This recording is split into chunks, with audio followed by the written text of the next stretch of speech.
best decision na ginawa ng Ginebra.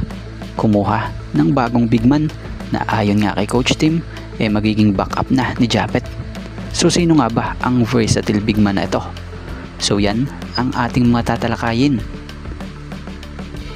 Bigman, yan ang matagal nang kulang sa Ginebra na maging mga fans yay napuna.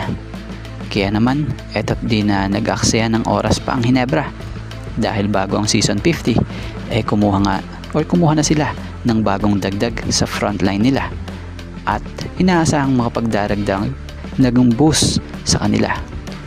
So kinuha ng Ginebra si Norbert Torres mula sa free agent list bilang dagdag boost sa kanilang frontline ngayong season 50.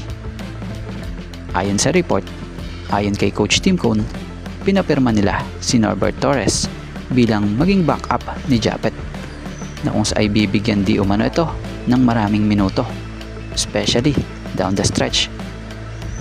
So napipili nga raw po natong si Coach Tim Cone ang pagiging versatile player na to kasama si Japet na siyang makapagbibigay ng size sa front court. So sa mga hindi nga po nakakaalam, si Norbert Torres ay nakapaglaro na rin sa iba't ibang team dito sa PBA bago nga siya napunta sa Ginebra. Gaya na lamang ng Star Hotshots, Phoenix Fuel Masters, TNT Katropa, Reynoy Shine Elasto Painters, at natong huli sa Meralco Bulls na siyang nag-expire ang kontrata last season 49.